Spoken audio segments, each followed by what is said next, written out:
Hey everybody, and welcome back to Disco Elysium. Just have a quick overview of the things we bought recently. It was this figurine set of a headless FALN rider. Does it tell us what it does, though?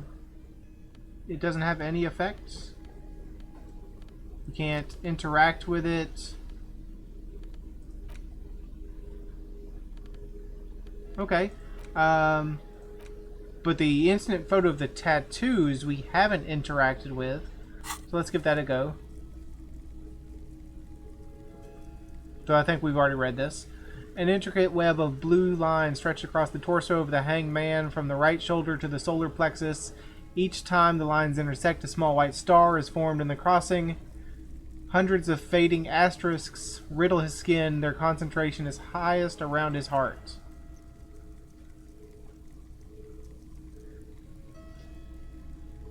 It almost looks like the electrical patterns inside a radio computer or an old filament memory, but not quite. So we asked, who are you? And the photo just says gone. Yep, he's gone alright. And what's the meaning of the tattoos? For you to discover, you've gotten as far as you will without assistance. Someone who knows about history could tell you. Who knows about history?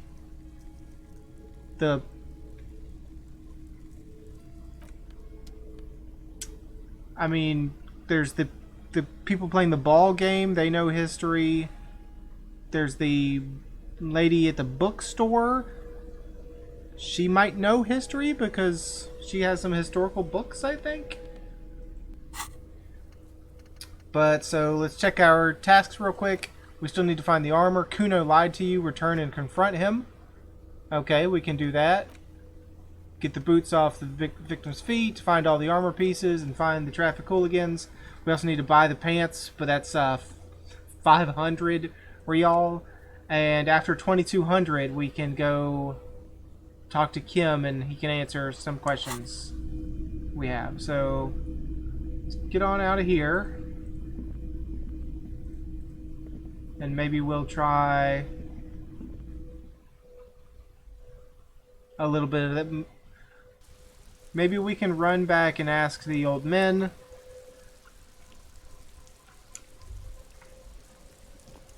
Before it gets too late.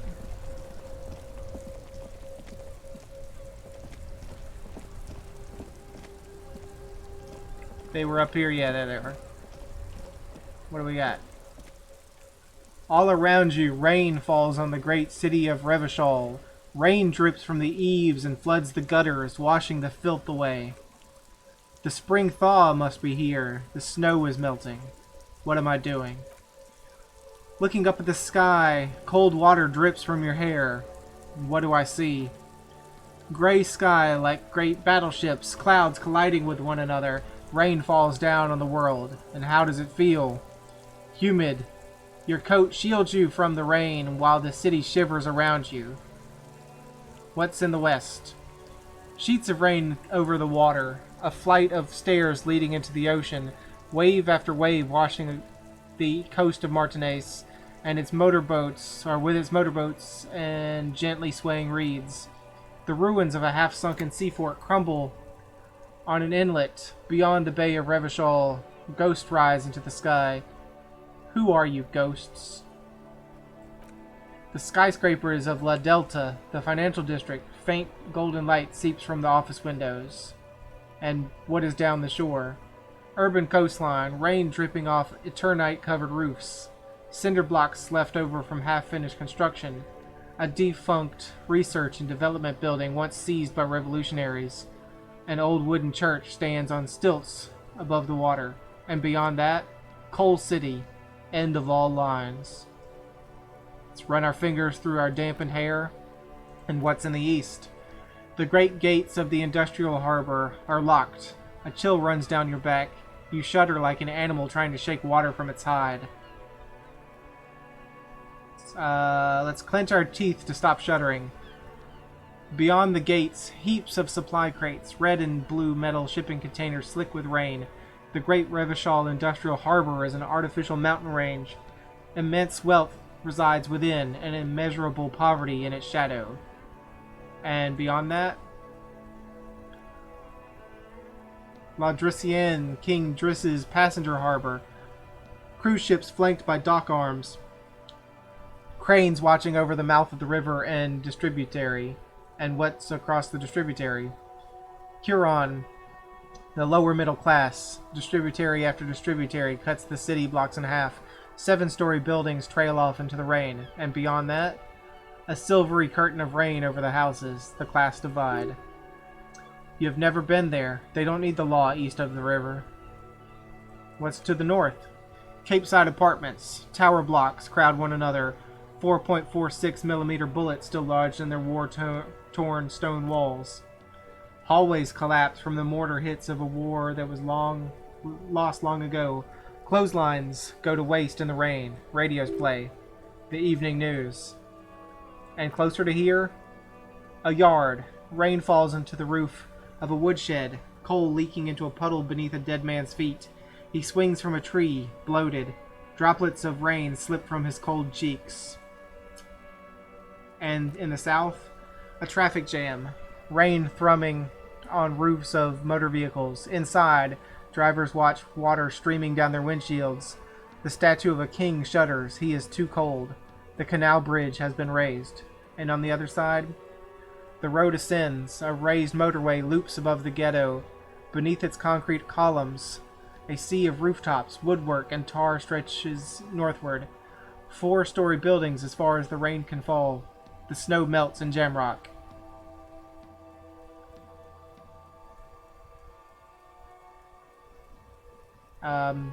Let's shudder and look further. In the rain-swept distance above the rooftops of Jamrock, a repurposed silk mill stands perched above the motorway exit. Precinct 41 hunches in the rain. Your vision blurs. You wipe your face with your hand. The rain stings your eye, making you look up and blink. And what's above? Coalition aerostatics hang like apparitions under the cloud cover. Way up there where rain forms, rotors flutter silently. Your sight clears. Motherfucker.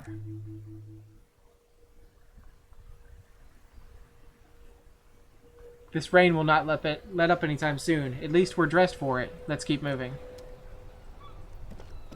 Hey guys, I'm glad you're still here. Can I ask you a question? I like playing in the dark. Sharpens your nocturnal instincts. Feels like being on a recon again. You sure you don't know anything about the man in the back? You can't take a look at the, this photo I have? Nope, all the stuff we've seen before.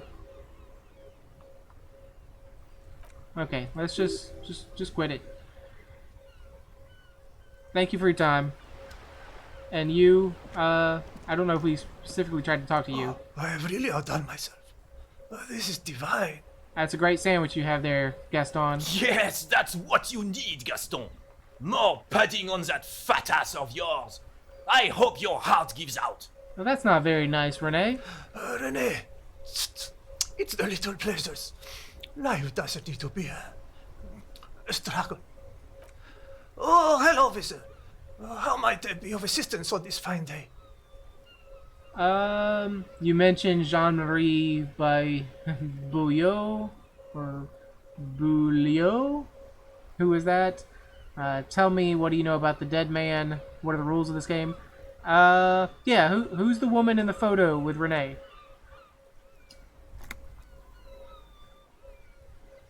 Oh, sweet Jeannie. She was the finest woman in all of Revachol, maybe the entire world. Do not defile her memory, Gaston. There is an almost imperceptibly small tremble in his voice. Let her rest in peace. Well, yeah, we don't really need to know. That's not important to the case. Sorry I brought it up. Sounds like this is between you two. I have other matters to address. Sure, officer. It's better for Renee's flickering ticker, too.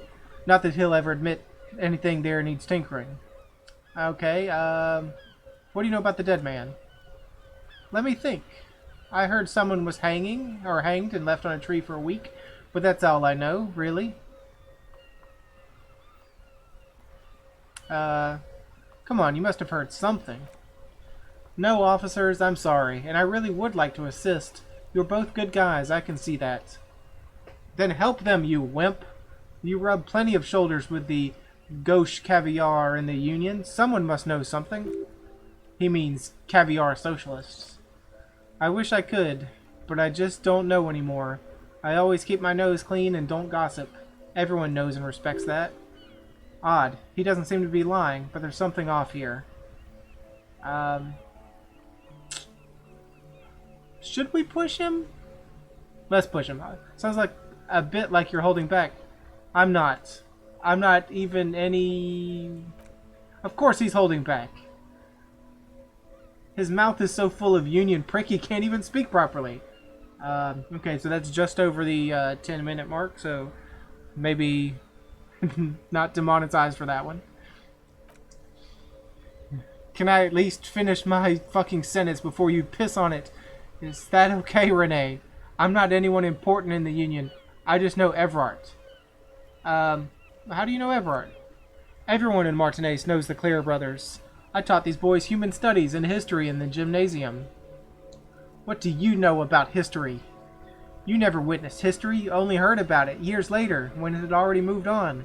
You don't know history. The soldier mumbles something under his breath and turns to face the sea.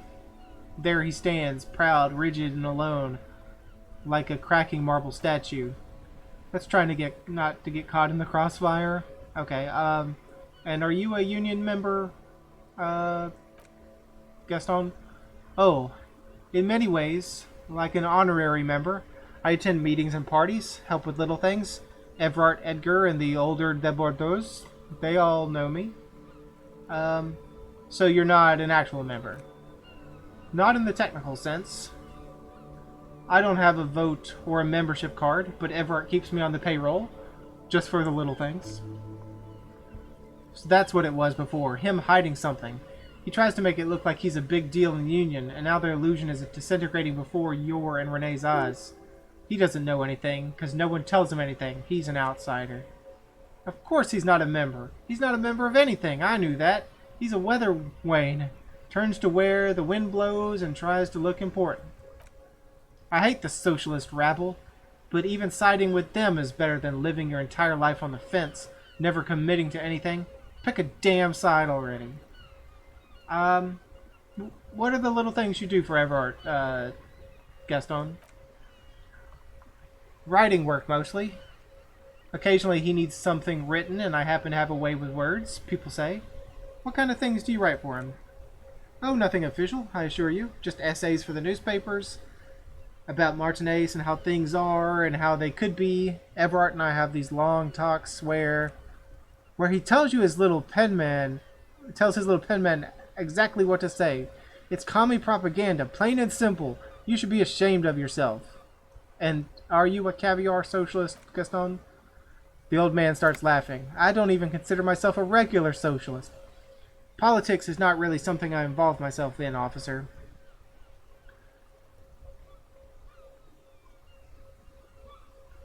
Wait, how can you write those newspaper pieces if you're not political? So you are a weather vane, but you need to believe in something. Freedom, the people, Revachol, or even money. That's smart. I keep my nose clean too. We actually don't keep our nose clean. I mean, we try, but you've seen us. So you are a weather vane, Gaston. I prefer highly adaptable myself. Has a better ring to it, don't you think? Mon Dieu. The carabiner closes his eyes like he's never going to open them again. That's all for now. We're talking about the Union. What are the rules of the game? I mean, what are the rules of the game? Even though it's not important, it might be important somewhere. This game, Disco Elysium, it is, not the ball game. Always seems to throw something weird at you. Like, if you know some obscure piece of knowledge, then you get a skill point somewhere for something. Oh, the goal is to throw your ball as close to the cochonnet as you can. That's the cochonnet. He points to a small wooden ball in the middle of the crater. Tell me more. Well, first you draw a circle about 1/2 meter in diameter. It's getting dark, it looks like. We made ours out of rope. Then the order of the play is determined by a coin toss. You win it, you get to throw the cochonnet. Then players aim to throw their balls as close to the cochonnet as possible. They must stay in the circle and keep both feet planted. Is there anything else you can tell me? I could, but I'd rather not. I don't want to take up your time with trivial details, officer. Well, thank you. You'll put that knowledge to good use in 50 years. I'm sure of that, officer. I don't like where this is going. Don't you think we should do something else now? No, I want to talk to him. I promise it won't be about Patong. Okay, hurry up. No, we don't want to talk to him. We're done. So it's got dark. Street lamps are on. I don't suppose shop is probably closed. It's after, yep. It's after 9. I'm assuming that Kuno has gone home. Oh, Kuno, you haven't gone home. So why did you lie to me about Manana? Fuck, does Kuno care? I don't know, Kuno. I talked to the gardener, and she said not to listen to you. Pig. Do you have any idea how fucking stupid that sounds? Kuno's cruising his bitch on the town, and the bitch comes back griefing to the Kuno? What's up with that? Get the fuck out of here, fat ass. Those pants are too small for you. The pants are totally okay. Don't listen to her. She's trying to give you body image problems. Okay, and, talked to Manana earlier.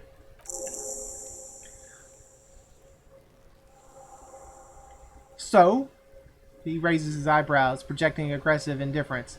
He told me you promised to stick the pigs on him. He said to thank you, wasn't too keen on chasing down that armor anyway. He said you're now the king of the entire Jamrock. No, he told me that you promised, and that's the whole reason you sent him, or sent us to him. Yeah, so? Kuno did stick the pigs on him. Kuno's a man of his word. Kuno sent your fat ass running around like Jello. Can't deny that. It happened. Look, pig. Kuno sent you to rough some people up. Kuno played you. That happened. Now you and Kuno should move on. I'll remember this, Kuno. Or, nah, let's not push him. Whatever, kid. What is this trying to be cool with your new asshole? Kuno was just being nice to you. You got fucked bad. Now limp the fuck out of here. Okay, okay. After this shit, you better have something real interesting to say if you want to stay in Kuno's face. Yeah, real interesting. Yeah, I guess I'm not. Well, that was a thing. What did that update? That updated find the armor pieces. No, that...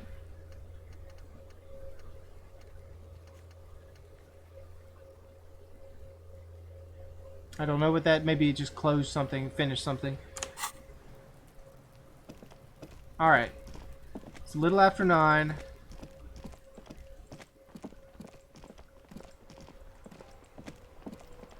Let's take another look towards the south.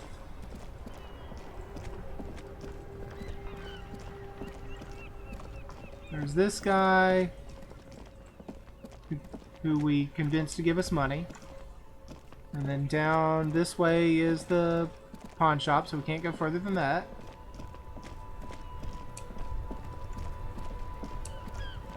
There's this fellow. Mr. Lorry Driver, do you know anything? Hello again, my man. What's on your mind? Care to spare some change? Yeah, I'll bum off of you. I haven't been bumming off other people, but I'll bum off of you. Huh? Oh no, I ain't got any money. They don't want to pay for finished work, or unfinished work. Pay who? The bosses, man. Makes sense. First work, then pay. I don't know who these bosses think they are, but that sounds like a good arrangement for them. So you're broke. Got it. What else did I have to ask here? Yeah, you're doing your job, man. You're trying to get the work done. You're out here putting in the hours, but they're not letting you, so you should get paid for your time. It's a good arrangement for them and not for you. Yeah, it sure ain't good for me or you. I'd spare a coin or two for a city cop down on his luck. If I had, say, 4 myself. And we could do an empathy check, but we're really bad at empathy, so that's all for now. Can we... Nothing in here, this is just a dead end, huh? Alright, back around. There's the statue.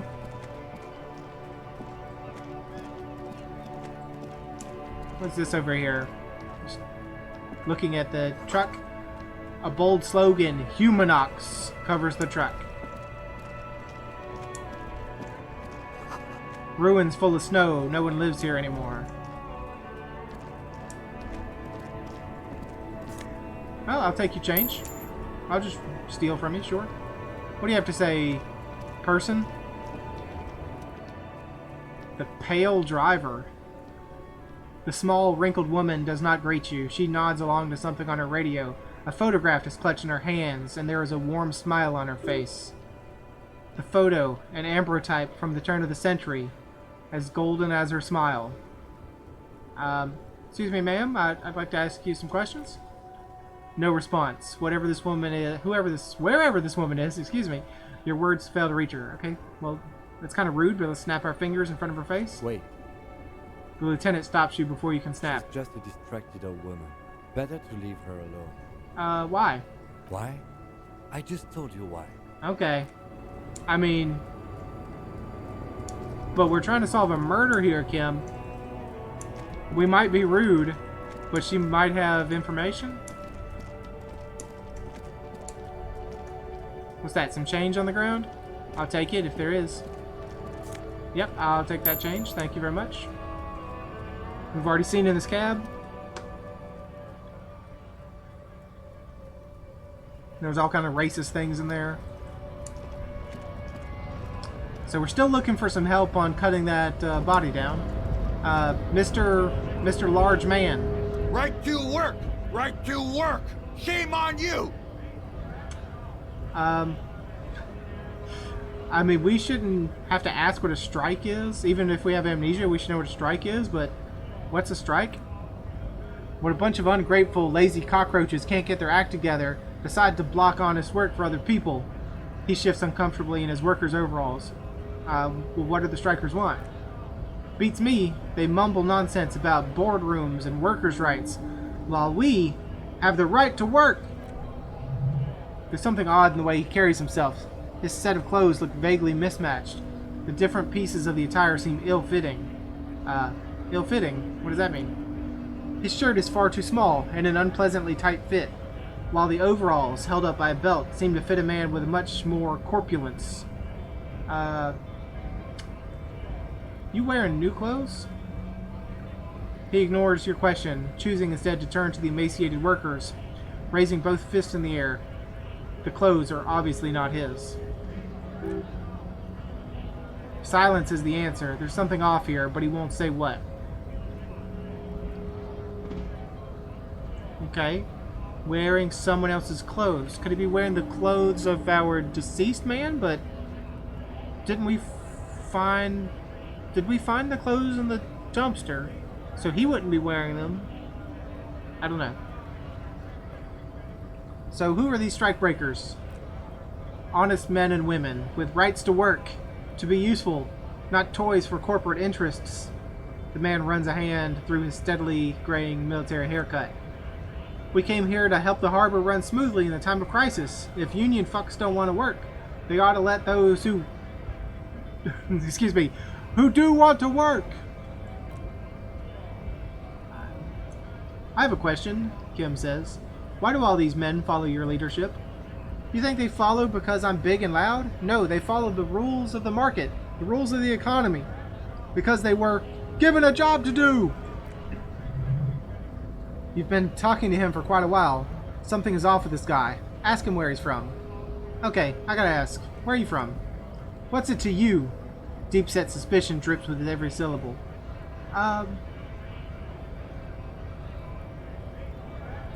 Thought you looked real... So we can say curiosity, going to figure out this strike mess. A routine, part of the investigation, or... Thought you looked real familiar for a second there. Let's just try to play cool. Play nice. Yeah, I thought you looked familiar. Just thought I've met you before. No, don't think we've met before. I came to help out the people. Every once in a while, it's like you can see glimpses of another guy under the guise of this fighter for jobs. He seems a more brutal, cunning, and suspicious person, just a hunch. Or you just might be paranoid. Already got that. I'm interested in your background, you personally. We're all workers, right? Workers stick together. Came from the eminent domain in Jamrock. Backgrounds in odd jobs, heavy lifting, cargo hauling, bouncer work. I know the drill. A monstrous shadow high above the fire traps of the domain, the 881 motorway running over this district of Jamrock. Concrete pillars rise up in the midst of the dilapidated wooden houses. On the horizon, barely visible, the hazy machinery of the harbor. Let's shudder and breathe on your hands. Let's embrace the shivers. Life in the domain is even worse off than in Martinez. The cold air is stiff from the fumes of motor carriages and lorries roaring overhead. Below, broken down, battered people mill on the dusty street with no purpose. Yet amongst them, there is no sign of this man. Nowhere. You're not from the domain. A bouncer? Where? I frequent a lot of bars. Maybe it's one I know. Sweet, I know bars. Been thrown out of several of them. Maybe that's why you seem familiar. I don't really drink, but work has taken me to some. Which one was it? I mean, we could just come right out and doubt him and say you're not from the domain, but maybe we could say, oh yeah, you know, just, again, try to play it cool. I've been to some bars. Which one? And see if he can actually name a bar in the domain. Worked at Territorial. Rings a bell? Yeah, I think I've been there, or not right now, but I might have been there. I don't really remember things well. I've never heard of it. Are you lying? Let's not push the lying thing. No, I mean, I don't really remember Territorial, but... It was a long time ago. The man is quickly losing interest in talking with you. Yep, so I guess, we probably chose the wrong options there. Maybe we should have pressured him. Can we go through that again? Thought you looked real familiar. Interested in your background. You're not from the domain. Yeah? What makes you say that? No one there knows you. I don't know what makes me say that. It's a gut feeling. No one there knows you. Ooh, level up. The beefy man snorts and spits on the ground. They know me. That's bullshit. Okay. Okay. So we probably chose... There's probably a right path through there somewhere, but we didn't choose it. I'm just going to leave.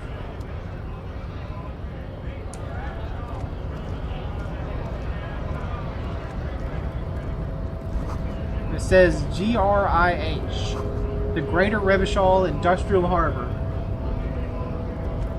Okay, well, there's not very many people left to talk to up here. Maybe we can talk to Measurehead or whatever. We're a union person now, right? We've got the,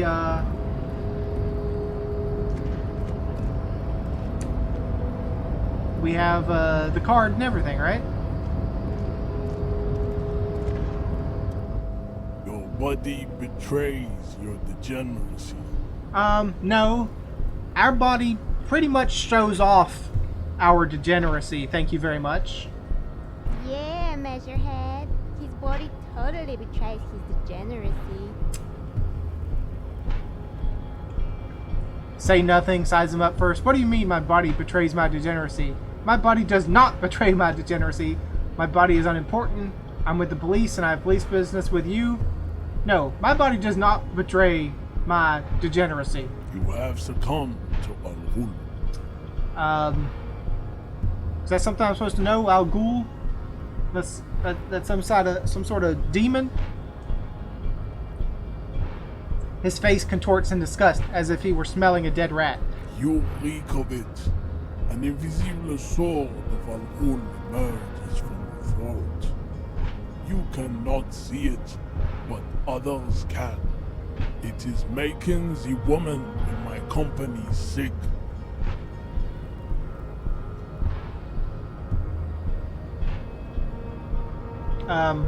What do you mean by Al Ghul? Please enlighten me, Measurehead. Yes, Al Ghul.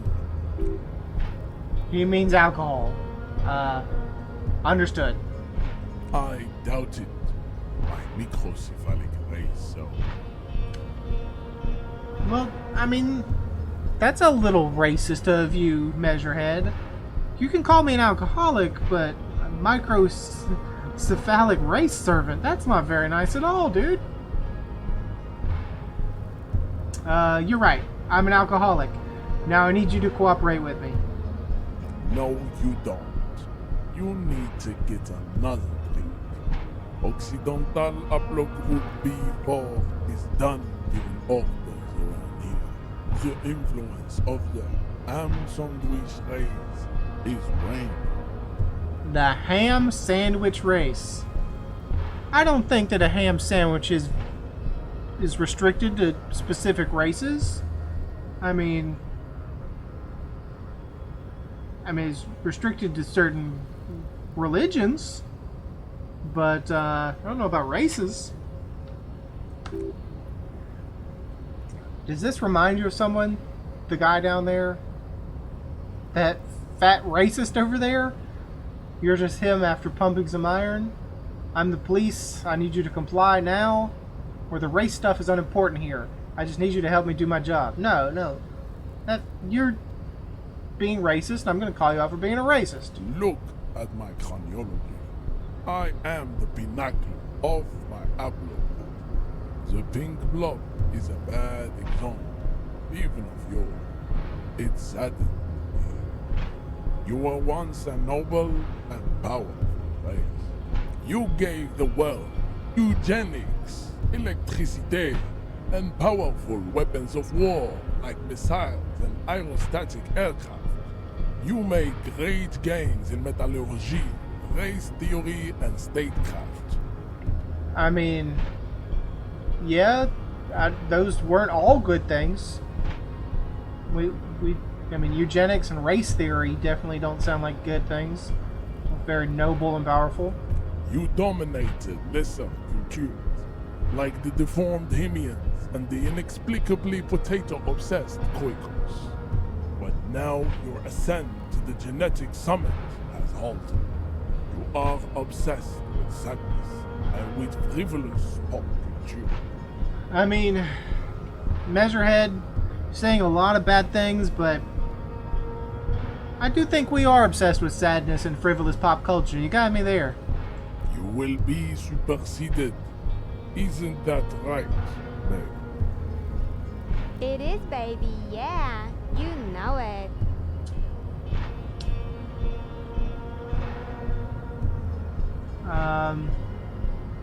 You're right about all of this. Now I just need you to cooperate with me as a police officer. The situation is serious. Your people have probably killed a man. No, let's push him. Let's push him. Enough with this begging. You should leave the stage of history with dignity by inviting the other races to a great world war. No, we should not invite anyone to a world war. That's bad policy, Measurehead. Bring your troops to the Seminole Islands and to Boogie Street, and we will pulverize you. When you are gone, we will build a museum. To Boogie Street? Have you seen the fine disco clothes that we're wearing? You cannot beat us on Boogie Street. The walls will be lined with bottles of Al Ghul, your beloved beverage. Inside, we will store the odes to homosexuality called art and your microcephalic skulls. Really don't think our head is very small. You could internalize Measurehead's race theory. It would enrich you rhetorically. No, we are not going to internalize race theory by becoming a racist. Wouldn't that mean I have to become a Semini supremacist myself? Well, yes. Why don't you want to be a Semini supremacist? So what if you're not Seminis? You can be anything.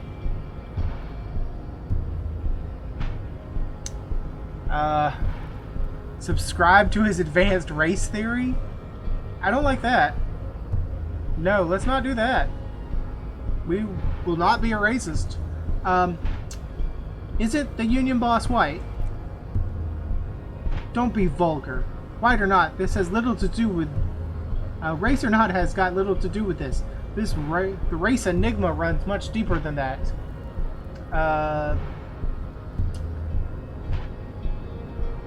Yeah, but you still serve him. How does that factor into your life?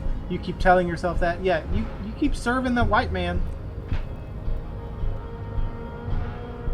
Mr. Clare is a man of vision and means. He has the will to confront international capital, something your race naivistic communists never did. Okay. Also, to serve is noble. It takes discipline. Your petulant individualism has only contributed to your race failures. It is lack and moronic. I'm no communist. Communism is pretty cool. Individualism is my jam. Or my jam is a mysterious fourth thing. Yeah, let's try to bamboozle him with the fourth thing. Jam. Individualism. You've gotten these ideas from degenerate youth culture. Have you not? You have picked them up from rock and roll songs. Actually, I got it from disco. Offshoots of the 70s people invented disco while having sex under the influence of cocaine. It is a shame upon my race, but what is done is done. I am not surprised you enjoy it so much. This has happened to many of the side products of the inevitable cultural victory of the 70s race. Yeah, well, okay, I'll ask, who are the Seminese? I don't really know who the Seminese are. I've recently experienced head trauma. They're wonderful. We're done with this line of inquiry.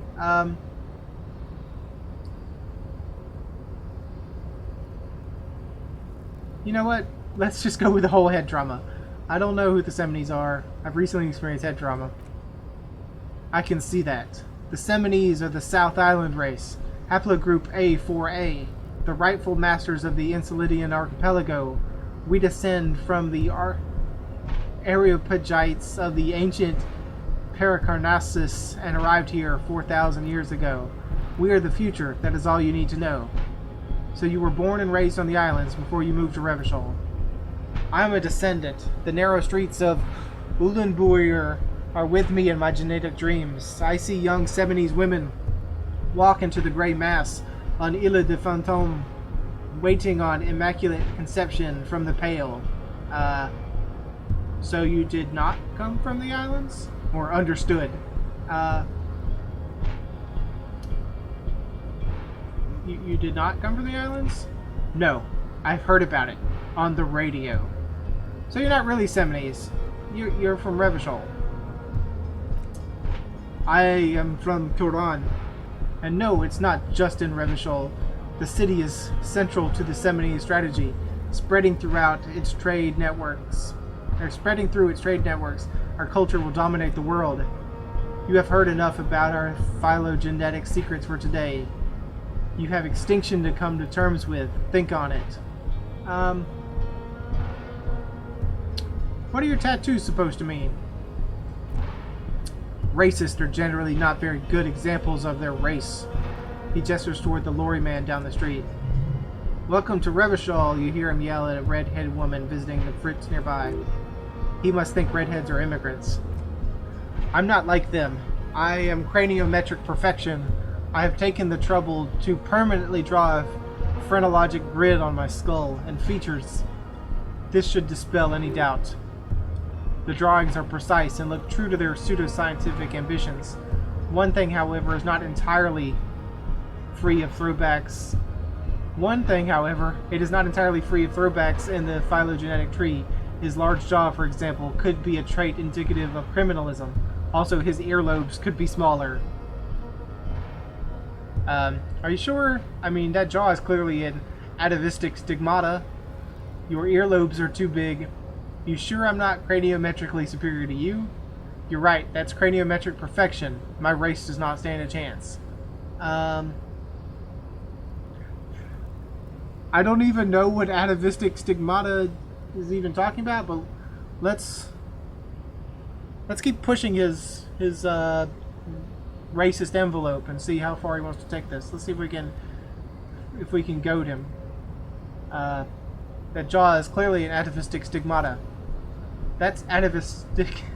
Atavistic stigmata makes pussy say yes, plenty. Okay. You didn't need to. You didn't need to speak up, Measurehead. Measurehead's babe. That's not very nice. We weren't talking to you. Babe, thanks, but I got this. Kim, no, let's not ask him. Let's ask him about the mug. Do you know this mug? He does not so much as glance at the object. Put this in the trash lately? Stop showing me your pathetic cup. I have no interest in it. He has nothing to do with it. Yeah, so Kim, what do you think about this racist display? I think this racist is better than the last one, but the next racist will be the really good one. That will be our lucky racist. How do you know there will be a next racist?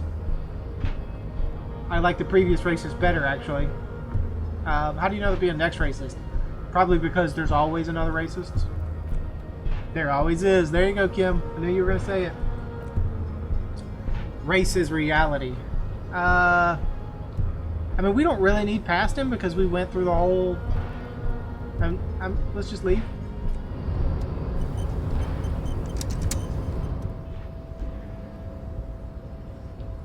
What's this? We're getting reports of normal, reasonable, temperate, political opinions somewhere in Martinez?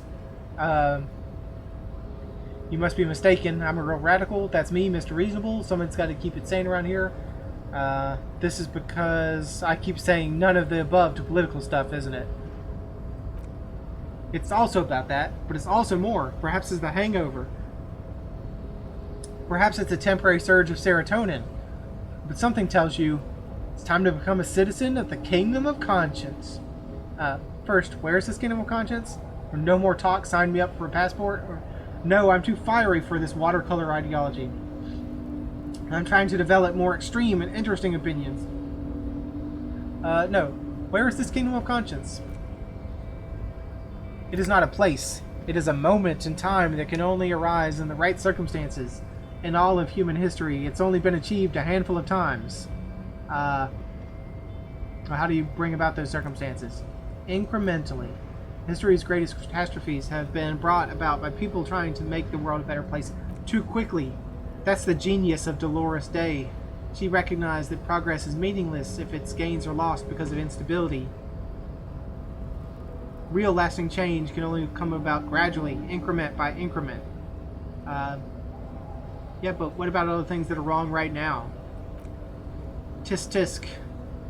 Just because you live in the present doesn't mean you have the right to place your needs above the needs of the future. You may never live to see the Kingdom of Conscience, but your children may not, even your grandchildren may not. But that's no excuse not to keep working. What rationality? Wait, is the Kingdom of Consciousness really about doing things or just preserving the status quo? Do you believe the status quo is preferable to chaos and bloodshed?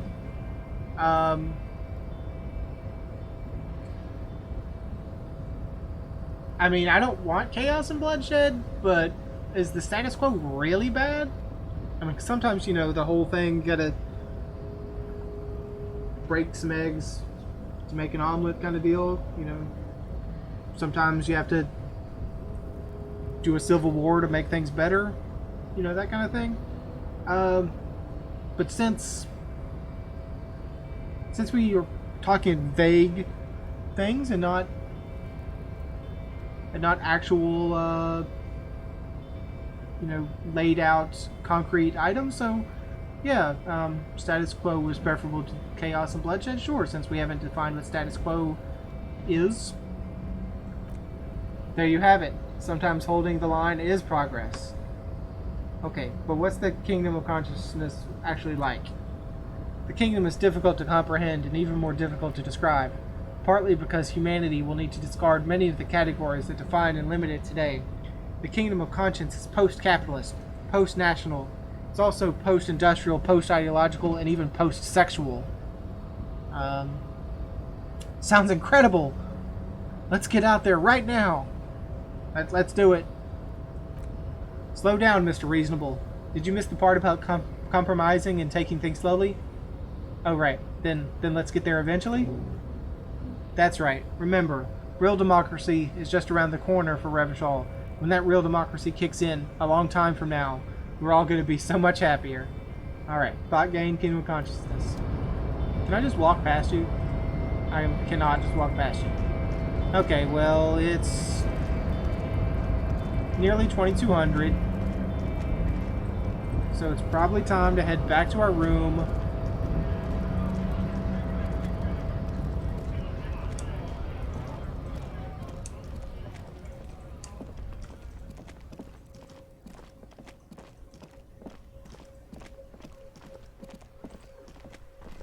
It's at 2200. We can have Kim talk to us and tell us about the case.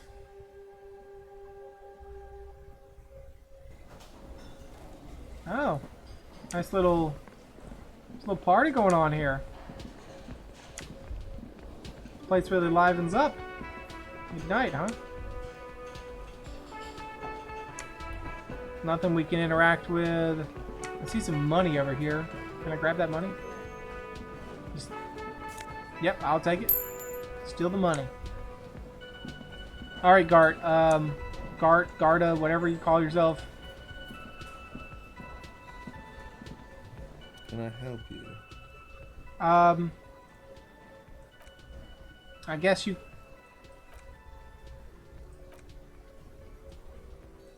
you can't help me. Okay. Moving on. Let's go upstairs and check.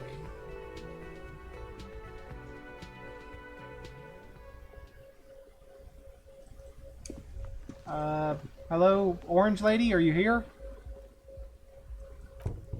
There's no answer. You hear the shower being turned on somewhere inside. A tremendous loneliness comes over you. Everybody in the world is doing something without you. I'm so alone. Why are you doing this? Don't do this to me. Beauty, don't abandon me in all this ugliness. Swallow the emotion.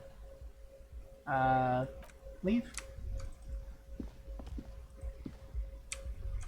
There's this other door here, which we can't even interact with.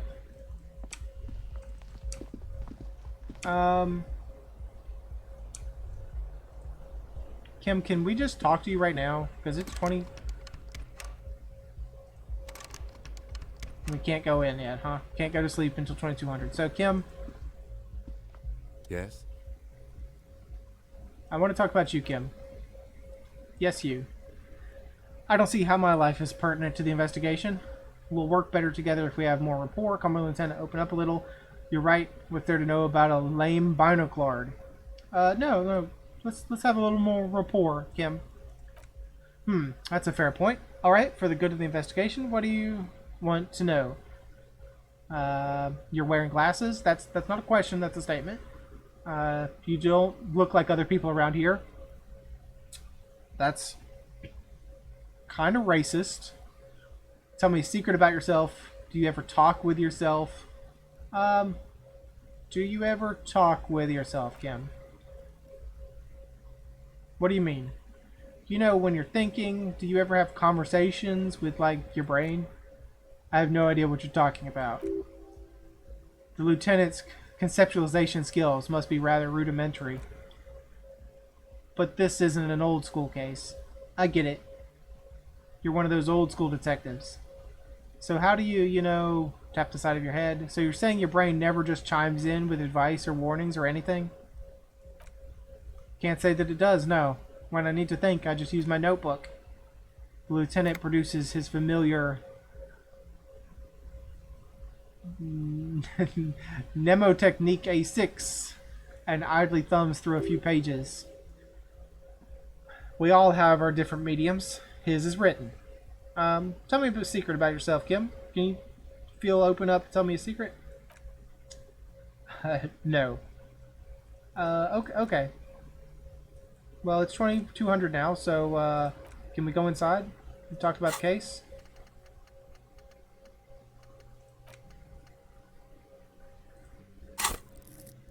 We have 2 skill points, but I don't... Okay, yeah. We should think about calling it a day, maybe. The nights are still miserably cold this time of year. Yep. But I haven't paid for the cafeteria manager yet. Or haven't paid the cafeteria manager for the damages yet. You should take care of that then. Yeah, but I don't have the money. Let's talk to him anyway. An officer of the RCM shouldn't be sleeping in the streets. We'll figure something out. Oh, is that why I can't get in here? Because they've actually locked me out? Yeah. Thought it was time-bound in the game, but... I guess he did lock me out, huh? Kim, can you persuade the man to open the door and let me in? Can I help you? I wonder if it's even possible to get the 100 real on the first day. I bet it's not. But about that money I owe, I was wondering if we could come to some sort of arrangement for tonight. Does the arrangement include you paying me back what we already agreed you owe me? I will pay you back tomorrow. I'm an honest cop. We probably can't. It's not possible. It's cold out. I'll freeze to death because I'm losing the stupid money game. Come on, man. After everything I've been through, or Kim is about to say something, just let him. Yeah, this was your idea, Kim. You go. I understand your predicament as the manager. However, I feel I must remind you that we are here to conduct an important investigation that also affects your business. Forgive me for saying this, but your colleague seems more committed to drinking. He stops mid-sentence. I mean, no offense. It's really nothing personal. I just have to protect the interest of this establishment. Hold on. I still have my key, you know. This conversation isn't going anywhere, is it? No, I still have the key. Good luck trying to use it. He taps his foot against a metal box installed on the back of the counter. Draconian measures. The metal box is like some sort of magnetic lock so the key doesn't work, or what?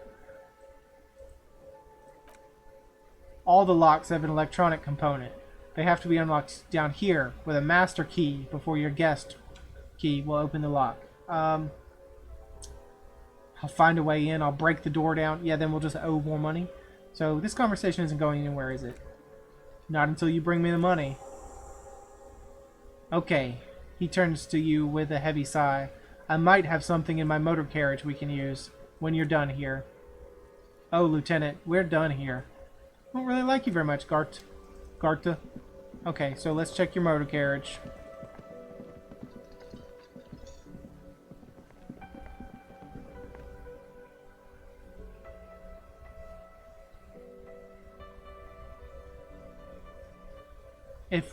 If what you have in your motor carriage is us sleeping in your car, don't know how I feel about that, Kim.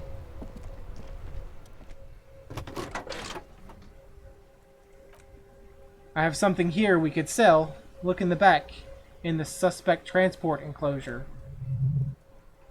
Transport enclosure? Regular people just call it the cage. Look in the suspect transport enclosure. The cage at the back of the motor carriage looks rather uncomfortable. 4 shiny hubcaps stacked against the seat. Their silver edges sparkle in the dark. I confiscated these 4 a little while back. We can take them to the pawn shop down by the Martinez Canal.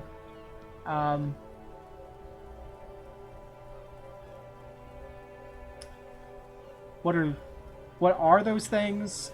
What do you mean you confiscated them? You said something about a pawn shop. I mean, we just came from the pawn shop, so we know about the pawn shop. Thanks, I appreciate your help. Take the spinners. We're sorry I can't take them. It wouldn't be right. What do you mean you confiscated them? A couple weeks ago, I stopped a young man for going slower than the speed of traffic. Turns out he was some coalition official's son. And high.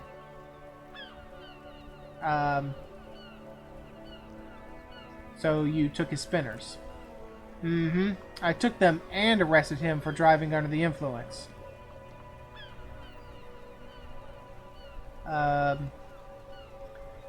Isn't that corruption? Or I get it, I would have confiscated them too. They're mesmerizing. No, I mean, Kim, you just stole the man's hubcaps? I'm very confused. Isn't that corruption? I don't know, is it? I was going to take them into evidence, but they weren't necessary for conviction. He never asked them. He never asked them back. Did you want to put these spinners on your machine? No, I mean, I can't. They don't belong to me, and you took them. No, I can't take them. It wouldn't be right. Alright, let's not take them now. Then come back once we realize we have to, have this conversation again, and then take them. Sounds likely. Okay. You got me there, Kim. You got me there. Okay. No, let's ask him if he wanted to put it on his car. Did you want to put these spinners on your machine? No, that would be silly. I don't know why I kept them. It doesn't matter. I couldn't put them on this MC anyway. A cop with spinners. That would be outrageous. Yes, outrageously cool. Or yes, too wacky, or just not. Yeah, yes, outrageously cool, Kim. He flashes a smile, barely visible in the dark. I'm sorry you have to sell them because of me. It's only right we sell them. No, I'm sorry, Kim. Oh, we got an achievement. Goodest of the good cops. As I said, they're useless anyway. I should have remembered I had these earlier.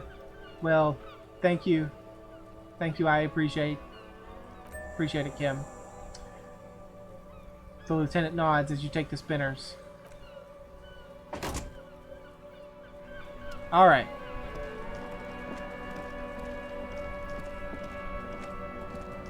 Where was the pawn shop? Not this way.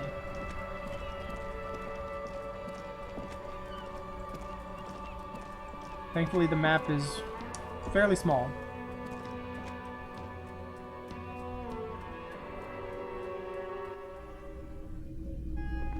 Mr. Pawn Shop Broker Man?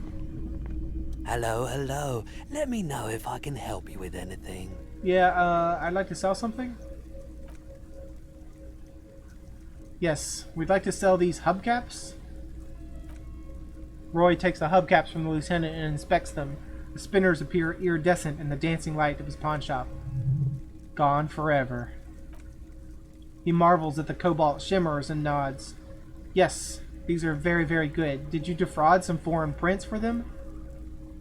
Perhaps. Perhaps we did. Well, no, perhaps Kim did. I didn't do it.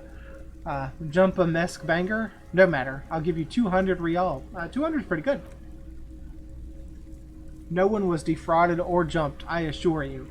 I don't know, Kim. Sounds like you stole the man's hubcaps.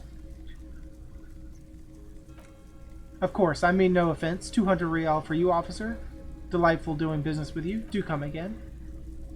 Thank you. He takes the cash and turns to you. We only get to 100, but that's alright. Here's the 100 real you need for your bill. Do not waste it. The rest goes in his pocket. The rest is for him to compensate for the pain of being separated from his radiant spinners. Anything else you're thinking of selling? No. No, I don't think I have anything else. Thank you. Let's get out of here. Let's go the right way.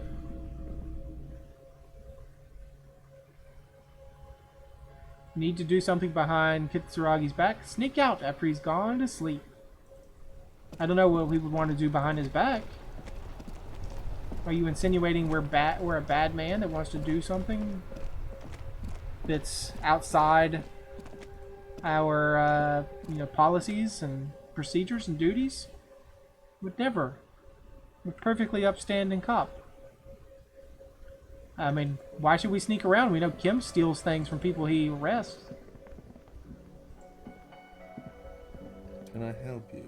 Yes, here's the money. I have your money. Here's 100 real. Slam the bills down on the counter. I hope you choke on it. Or here it is. Sorry for the trouble. No, we can be polite. Here it is. Sorry for your trouble. 70 experience. Great. Thank you, officer. That's all I wanted. Payment for services rendered. If you continue to stay here, I just ask you please pay your nightly bill in advance, starting tomorrow. Takes out his keychain and fiddles with the mechanism behind the counter. The electronic lock on your room has been disabled until 2100 tomorrow. Please pay for each night in advance, starting tomorrow, 20 real per night. Kim says, I'll take a room here too. Of course, he takes the money and hands him a keyring. Always happy to have officers from the RCM as guests. Anything else I could do for you? Nope.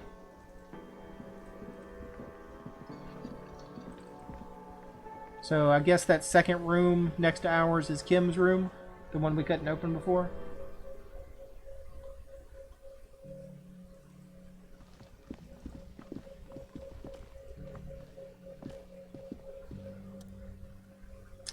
This is the door to the room you redecorated. I mean, I want to escape out and not say goodnight, Lieutenant, but I guess goodnight, Lieutenant. Just a moment. You had some questions earlier, I believe. And besides, we should discuss our progress on the investigation. Let's go out to the balcony. Yes, let's go out to the balcony.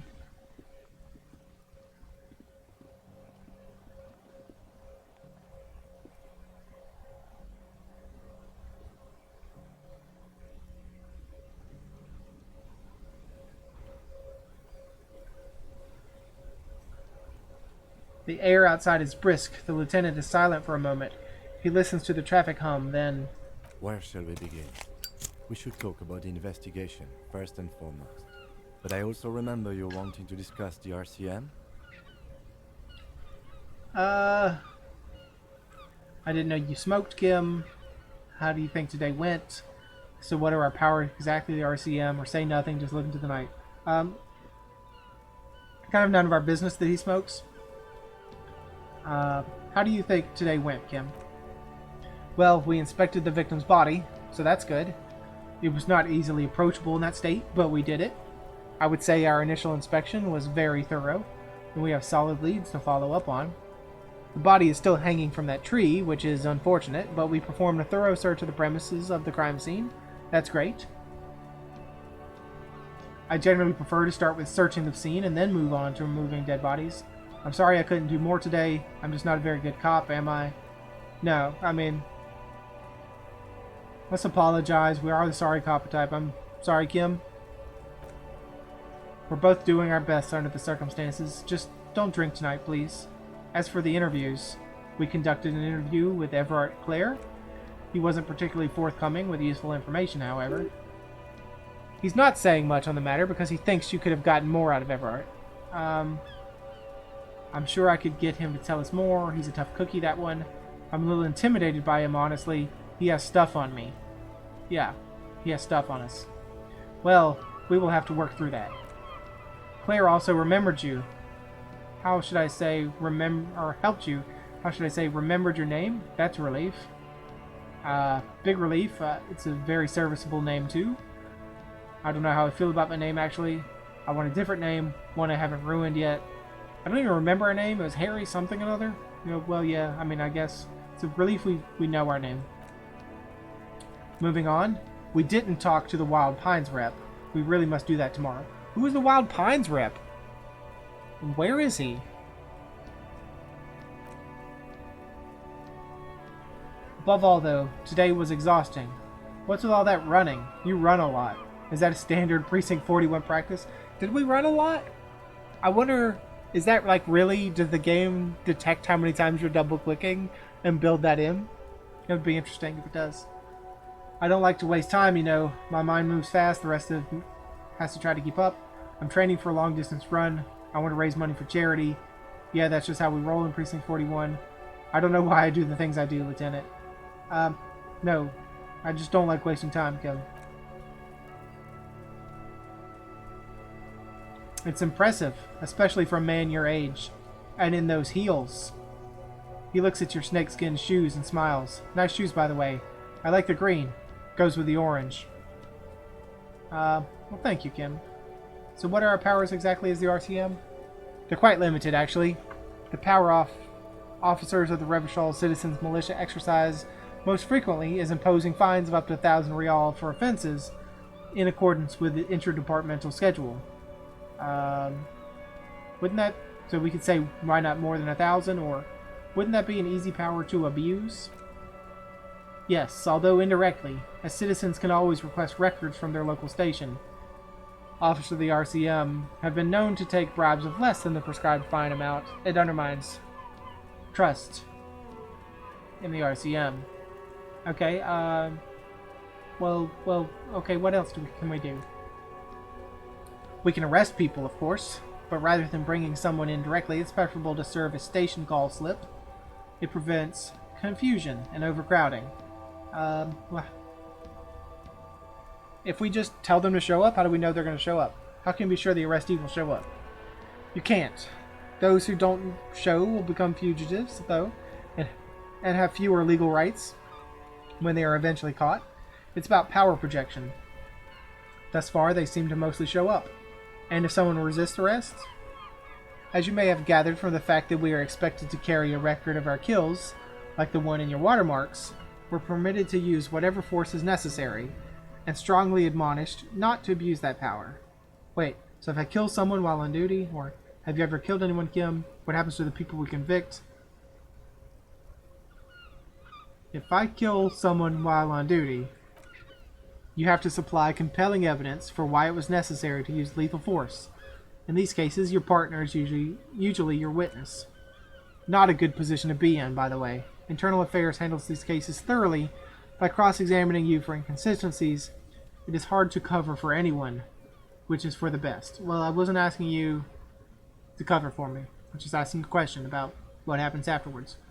Have you ever killed anyone, Kim? You know, that's probably not a nice question to ask. What happens to the people we convict? We don't convict. We arrest and send them to coalition government courts in Coron and La Delta. The prosecution works off our testimonies and records, which is why it's paramount to keep them. He taps on his coat pocket where he keeps his notes. Okay, well, who makes all these rules, Kim? The coalition government and the moral intern more broadly. Moral intern, I guess. The RCM was formed by the coalition government to restore order in the international zone after the revolution. So we did. Now we attempt to maintain that order, no more, no less. His gaze is absently fixed on a window below that just went dark. Or perhaps it is better to say we were allowed to form. It's a point of contention whether the citizens of Revachol or the coalition government founded the RCM. Let's say it was the citizens. Let's say it was the coalition government. I don't have an opinion on that, so let's say nothing. Silence. A great comment to such a conundrum. Yeah, thank you, Ken. Thank you. So, what is the Moral Intern? The Moralist International are the world's largest political organization. You know who they are. They run this place after the revolution failed. If I didn't know, how would you describe them? I really don't know. That's how bad it is in here. Okay. There's a union of center-left and center-right parties across the Real Belt. Our coalition government is just one of its many projects. They also run the ICP, the EPIS, most intergovernmental organizations in the world. Well, what do they believe in? What do they believe in? They are DeLoreans. They believe they continue the humanist project set forth by Her Innocence, Dolores Day, 4 centuries ago. Others say they're technocrats. Those others say they continue the humanist project set forth by Dolores Day. Okay. What is their symbol? Interesting question. It's a blue forget-me-not. Their motto, love, compassion, self-discipline. I think you can gauge what they want you to think of them from that. Something kind and usual. Something almost self-explanatory. Something like the dark blue, serious color of the night sky above. Well, who was Dolores? A historic figure? The author of the modern age? You will have to look elsewhere for opinions. The subject of humanism is too abstract for me. And what do you think of them, Kim? The Moral Intern are a fact. I try not to have opinions on facts until they change, and it doesn't look like that's about to happen. Okay? Well, I have an opinion on the Moral Intern. Do you? The lieutenant arches his brow and then pulls on his cigarette. It's a slim white thing in his fingers. Things are bad out there. We need them here, giving us the right to police Revachol. They've done an awful job here. Have you seen the place? This isn't humanism. We're stooges of the world's biggest bourgeois organization, protecting bourgeois rights. We can mutter silently, immigrants, liberal kips, fucking men are turning into women. Not saying that one. On second thought, I don't have an opinion. No, I think they're doing a pretty awful job here. Can you see the absolute, like, just poverty and racism, lynching and hanging men? We have children doing who knows what kind of drugs and throwing rocks at dead people? No, they're doing an awful job. We are in what is called the twilight of the international law. The laws we claim to enforce come from the MI. Without them, we are simply vigilantes. Actually, vigilantes is okay with me. Yeah, vigilantes sounds bad. Or maybe we can make our own law. Yeah. If they're bad guys, not keeping up, maybe we don't have the moral intern anymore. Maybe we just revolt. Spoken like a revolutionary, not a cop. But hypothetical asides, in Martinez, we already are vigilantes. At least the union thinks so, so I expect our job here to prove quite challenging. The light of the orphan district are reflected in his glasses, the red and golden orbs of the motorway sliding like pearls on a string, from east to west as Revachol commutes back to the suburbs. Tomorrow is Tuesday, Monday is over. Let's just say nothing and just look into the darkness. The dying lights of the city shimmer below. Slowly, like luminous clouds, they pass on his lenses. The lieutenant looks at his slim cigarette, contemplating the next drag. An aerostatic passes overhead, the whiskers of its floodlights on ground below. Kitsuragi's glasses light up as he looks to the sky, two glowing circles. Finally, he pulls on his cigarette and says, "They really don't like us here. And the mouth on that kid, Kuno. It's different inland, in Jamrock and the GRIH. Why are they like this? It's our fault for leaving this place to the dogs, to the union, to the company, not daring to come here more often. It's like I told you, this place is an orphan, fallen between the cracks. And in Jamrock and the GRIH?" He looks at the dark silhouette of the equestrian monument cutting into the night sky and says, "We run this city. West of the river is RCM land. It's incredibly hard. Human beings are... But we're in control, and it's worth it. The organization works. Our systems work. If they didn't, the city would disintegrate.